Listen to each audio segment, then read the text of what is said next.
In this session, you will learn how to troubleshoot the Koomey hydraulic control system in the field for hydraulic leaks and fluid system malfunctions. Some of the problems you will encounter will be minor in nature, easily found, and will not require shutdown during repair. Other problems will be of major importance and will require that the system be shut down until the problem is found and repaired. Because the system is complex, it is impossible to cover every leak and malfunction situation that you will find in the field. However, the information that you receive from this training program can make you aware of the most frequent problem areas.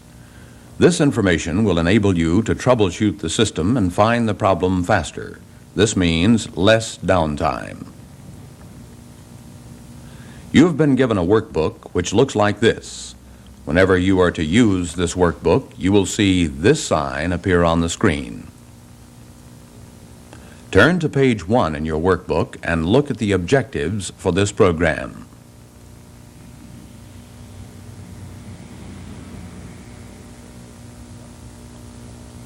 This list of objectives shows you what you will learn. As the program progresses, you will see information related to these objectives. Then you will be tested to see if you understand this information.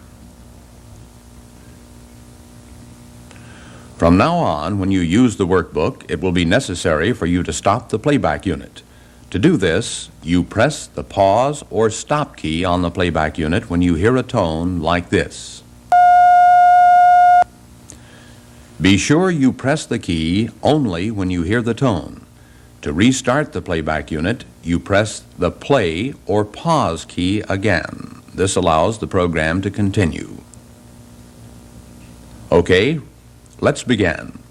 Normally, a fluid leak in the system is detected by watching the flow meter on the driller's panel. If the flow meter indicates a fluid flow when no functions are being performed, or if it continues to run and does not stop after a function is performed, this generally indicates that there is a leak in the system. Once you have determined that there is a leak, you should begin a check of the system to try to find the location of the leak. The first thing to do is to make a thorough visual inspection of the surface equipment. You do this by carefully examining the hydraulic control manifold and accumulators to see if you can find a broken line in the system, a fluid leak at any of the fittings, or a relief valve that is dumping too soon. If no leak is found, next, check the jumper hoses and hose reels to see that all junction box connections are tight and that no hoses are damaged. Sometimes a bad connection at a hose reel RBQ junction box will result in a leak. Examine the connections both outside and inside the hose reels to be certain that they have a firm seat. While at the hose reel, check the hose reel manifold to make certain that all of the valves are in the center position. Also, make sure that the needle valve to the manifold pressure supply shutoff is tightly closed. If this valve is left open when the junction box is connected to the reel, it will allow fluid pressure to be forced back through one of the surface regulators venting into the tank or through the regulator in the hose reel, thus indicating a leak in the system. If you find this valve in the open position, then close it and check the flow meter again to see if the fluid flow has stopped.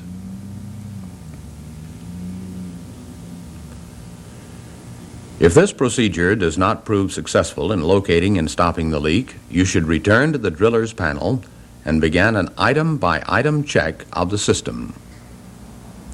Upon returning to the driller's panel, switch the pod selector valve to operate the system on the other pod.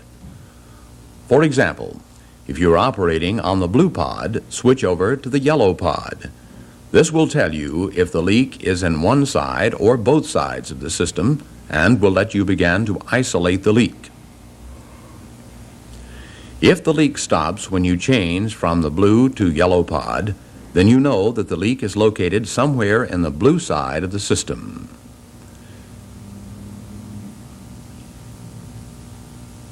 If the leak does not stop when you switch control pods, this tells you that the leak is either below the control pods or somewhere in the hydraulic control manifold. Let's take an example and say that the flow meter stopped when you changed from the blue to the yellow pod. This tells you that the leak is somewhere in the blue side of the system. And since you made a visual inspection of the surface equipment earlier, this means that the leak is probably subsea. If conditions permit, you should now change back to the blue pod and try to isolate the exact location of the leak. Do this by blocking each function one by one, allowing plenty of time for the function to operate. You should watch the flow meter very carefully while blocking each function to see whether or not the leak stops. If the flow meter does stop when a given function is blocked, then you have isolated the leak. It is somewhere in that specific function.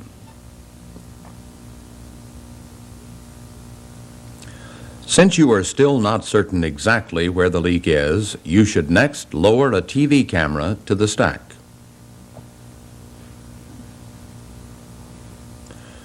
Then, unblock the leaking function and watch the TV screen to see if you can see the exact location of the leak. The leak will show up in the water as a white mist seeping from the leaking area. If the leak is coming from the pod, this indicates either a bad regulator or SPM valve in the pod. If this leak is bad enough, you can pull the pod and make the necessary repairs. Always use the schematic drawing to make certain you are working on the correct valve and follow the repair procedures as outlined in the subsea manual. If the leak is below the pod and the problem is serious enough, you have two choices. You can either send a diver down to make the necessary repairs or pull the stack and repair the leak on the surface. If the leak is not of a serious nature, you can simply leave the valve for that function in the block position and wait until the next time the stack is brought to the surface and then make the necessary repairs.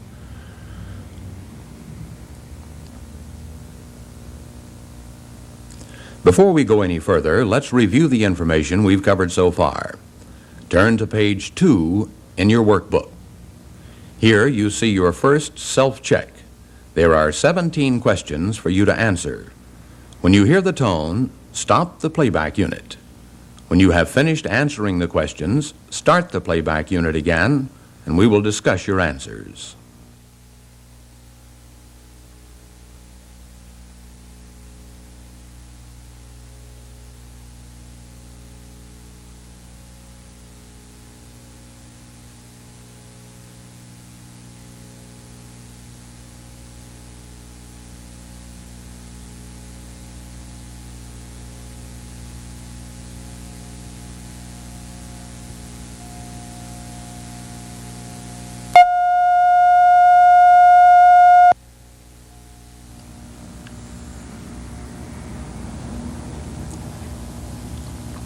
Now let's check your answers. If you could not answer some of the questions, write the answers in when we give you the correct response. If you answered some of them wrong, change your answers to the correct answer we give you. These will be valuable troubleshooting notes for you to refer to. The answer to number 1 is flow meter. This will be your primary indication of any leaks in the system.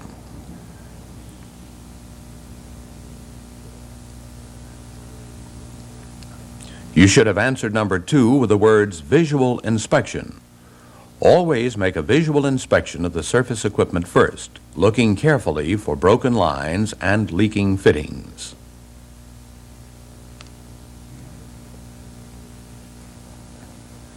Number 3, be certain to check all hoses to make certain they are not damaged. Also, check all junction box connections to make sure they are tight and that they are firmly seated.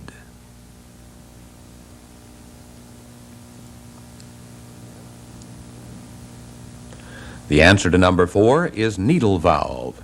This valve should be closed any time the jumper hose is connected to the hose reel. If it is not tightly closed, it will allow fluid pressure to bleed through the system.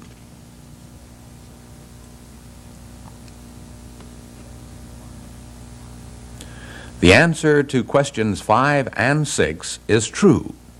If you do not find a leak during your visual inspection, you return to the driller's panel to begin an item-by-item check of the system.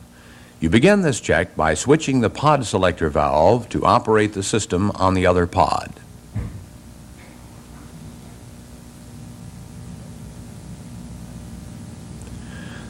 Question 7 is also true. If the leak stops when you change pods, you have isolated the leak in one side of the system. Number 8. If the leak does not stop when you switch control pods, then you know that the leak is either below the control pods or somewhere in the hydraulic control manifold.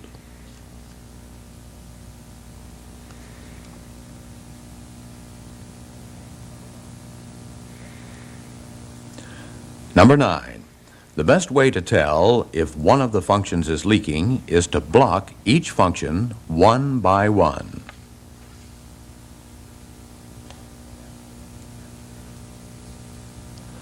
The answer to number 10 is TV camera. This is the best way to determine the exact location of a subsea leak.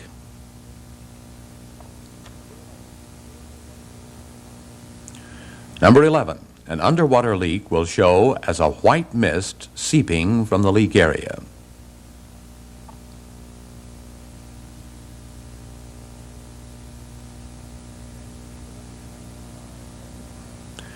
The answers for number 12 are regulator and SPM valve. These are the two most frequent sources of leaks in pods.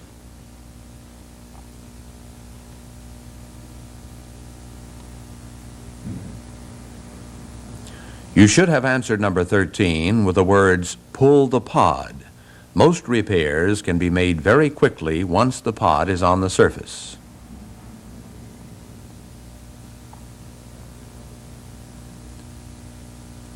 The answer to number 14 is schematic. Always use the schematic to ensure that you are working on the correct part.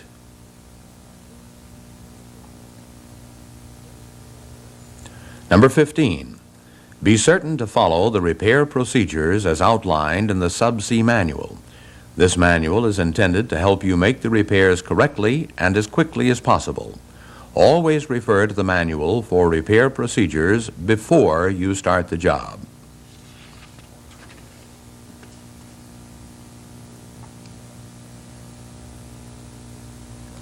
There are two answers for number 16. A serious leak below the pods can be repaired by 1. Sending a diver down to the stack, or 2. By pulling the stack and making the repairs on the surface.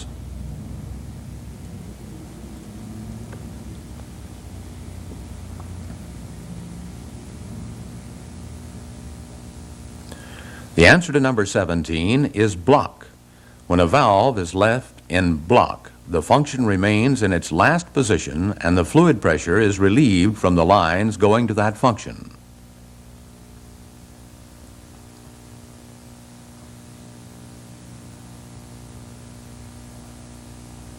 Now let's continue. In the last section of the program, we looked at troubleshooting the system when the leak was isolated in one side of the system. You will remember that the flow meter stopped when we switched from one pod to the other. Next, we will consider some troubleshooting hints to follow if the flow meter does not stop when the pod selector is switched.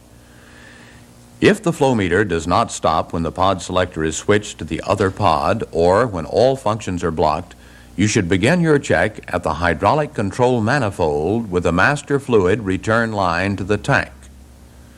This is done by disconnecting the line at one of its union fittings to see if there is a fluid return in the line. If there is a fluid return in this line, this indicates that one of the pilot valves or regulators is leaking.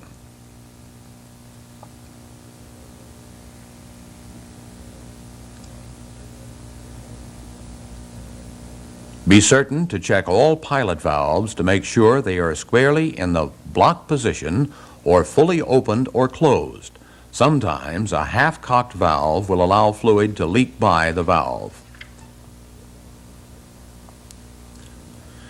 If all the valves are fully thrown, next disconnect the discharge line from each pilot valve one at a time.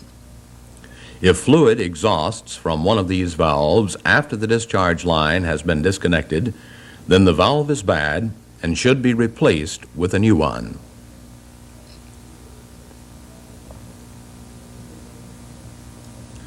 If the discharge lines on the pilot valves do not show any signs of leaks, then disconnect the discharge lines on the fluid regulators in the same manner, checking for a fluid discharge. Any fluid exhausts from the fluid return side of a regulator will indicate that the regulator is bad and should be replaced. For our next example, we will assume the system is operating normally and a button is pushed to perform a function. The flow meter begins to measure the fluid, but then continues to run and does not stop at the number of gallons that is required to operate that function. Remember, the key words are continues to run.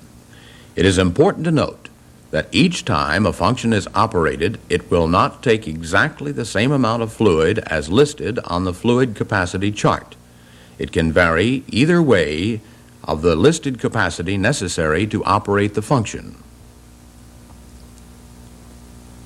However, if the flow meter continues to show a fluid flow after the time required for the function to perform, then there is a leak somewhere in that function. One possible cause is foreign material or trash in the SPM valve seat, causing the valve to stay open and bleed fluid through the system. The best way to check for trash is to operate the valve several times to try and wash out the foreign material. After operating the valve several times, observe the flow meter to see if the leak has stopped.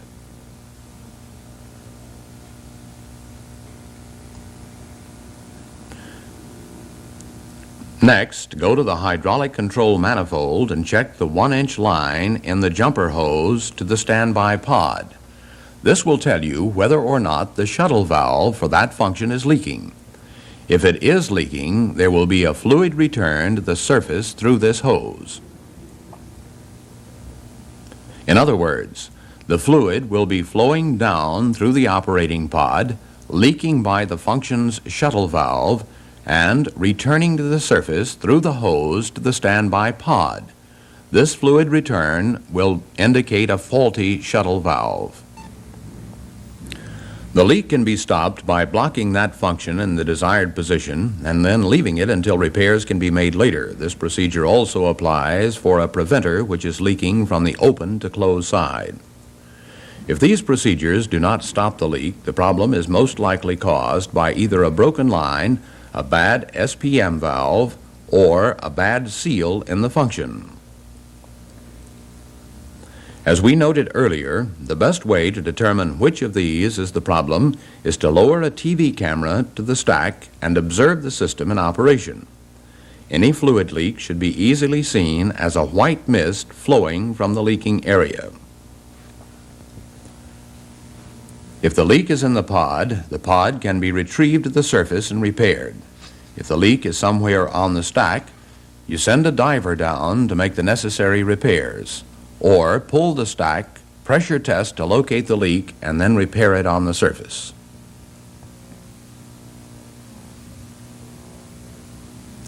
Let's check again to make sure you understand the information that we have covered in this segment of the program. Turn to page 5 in your workbook. When you hear the tone, stop the playback unit. Then answer the questions beginning on page 5 in your workbook. Ready? Press the stop key when you hear the tone.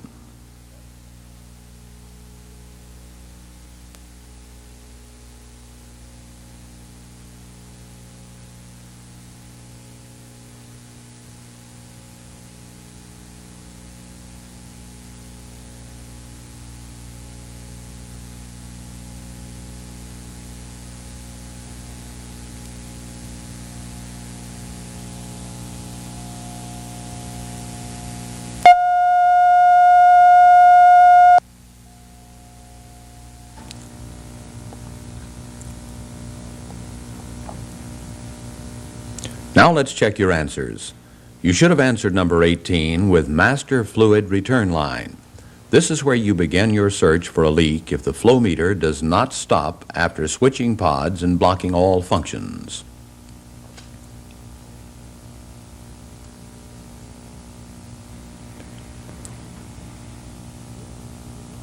Number 19. If the fluid is still running in the return line after all functions are blocked and the pods have been switched, there is a leak in one of the pilot valves or regulators.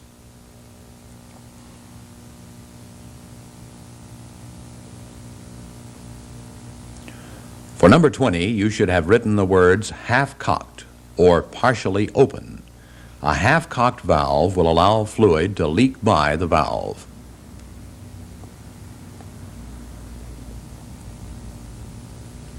Number 21. The best way to check to see if a pilot valve is leaking is to disconnect the discharge line from the valve. If fluid exhausts from the valve after disconnecting the discharge line, then the valve is bad and should be repaired or replaced.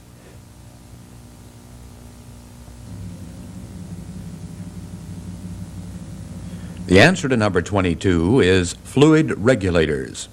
These are checked in the same way as the pilot valves, by disconnecting the discharge line.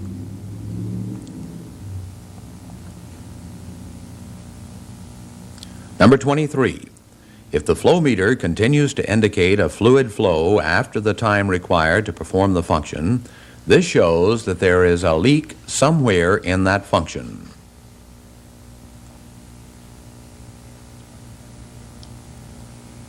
The answer to number 24 is C. It is possible to flush trash out of a valve by opening and closing the valve several times.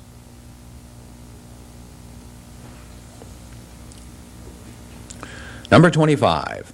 If fluid is returning to the surface through the 1-inch hose to the standby pod, this indicates a faulty shuttle valve in that function. Now let's continue. Up until this point, we have been concerned with fluid leaks. Now we will look into some possible malfunctions which can occur in the hydraulic fluid system. The first item we will consider is a slow reaction time in the operation of a function. For instance, if we push a button to operate a particular function that we know is supposed to take 22 seconds, but the operation takes 60 seconds, then we know that there is a malfunction somewhere in the system. This problem will most likely be caused by low accumulator pressure, a bad junction box hose connection, a partially plugged pilot line, or air in the system. First, check the gauges to see if you have the proper operating pressures. If you do not have the required pressures, then check the pumps to make certain they are operating properly. And check the fluid tank to make sure you have fluid in the system. If the readback gauges still do not show the correct pressures after the regulators are adjusted, check to see if the shuttle valve on the manifold is leaking.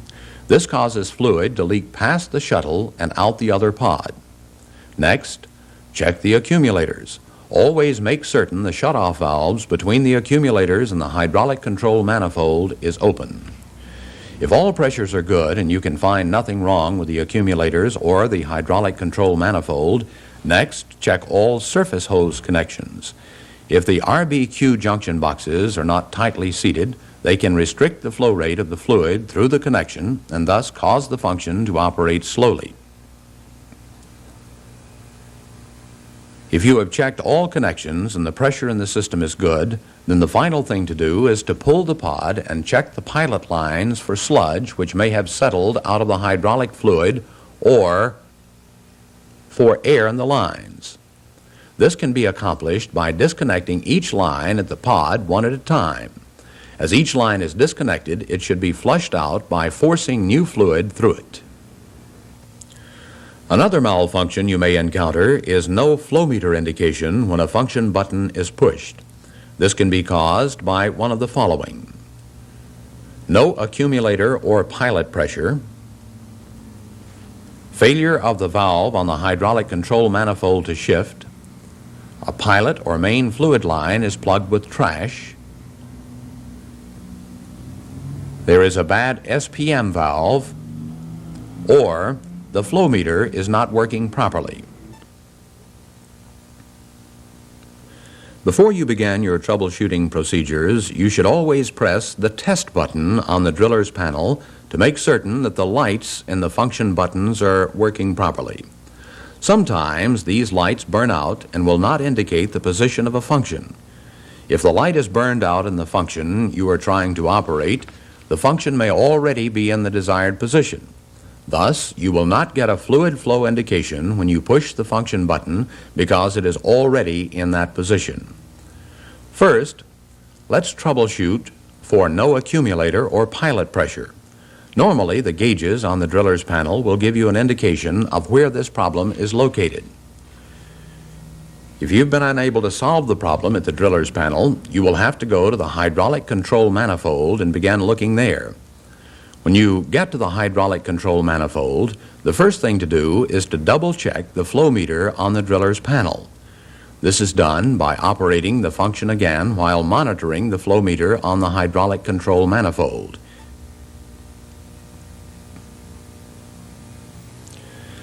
It is possible for the impulse unit which sends the flow meter signal to the driller's panel to malfunction.